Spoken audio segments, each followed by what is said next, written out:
On a réfléchi à 3 critères en fait qui pouvaient faire qu'un astre était une merveille. Le premier, c'est sa beauté, tout simplement.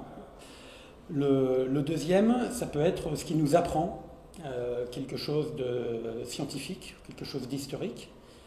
Et puis le troisième critère, ça peut être un astre insolite. Donc il y a un astre record, une étoile record par son éloignement, par son âge, etc. Donc voilà, trois critères avec lesquels nous avons épluché les milliards d'étoiles et de galaxies qui peuplent l'univers pour en extraire 101 exactement. Une éclipse de lune, c'est quelque chose de vraiment très très beau, donc ça répond vraiment aux critères de la beauté. La lune se farde, la pleine lune se farde de rouge, devient vraiment, on prend une teinte superbe.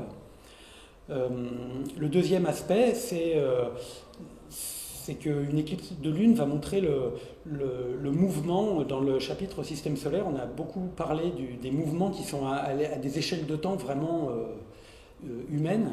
Donc en quelques heures, on voit la Lune traverser le cône d'ombre de la Terre, donc qui est la Lune qui avance à 3600 km/h sur son orbite.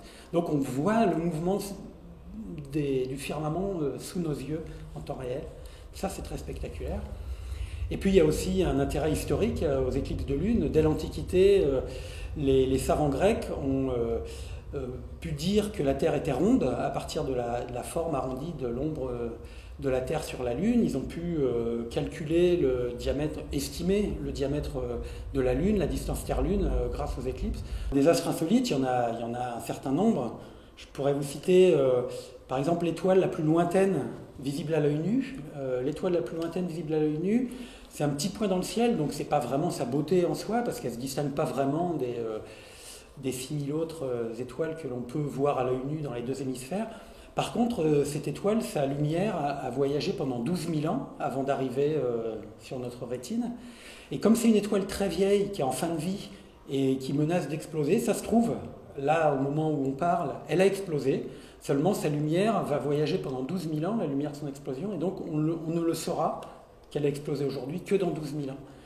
Donc ça, c'est quelque chose, c'est une étoile record par son éloignement, et ça permet d'illustrer un petit peu ces notions d'espace-temps, ce gigantisme de l'univers, et le fait que la lumière voyage à une vitesse finie. Et ça, on le retrouve vraiment en astronomie au cours du voyage qu'on fait à travers le livre. On s'éloigne de plus en plus de la Terre, on regarde des astres de plus en plus lointains, et donc on regarde de plus en plus dans le passé.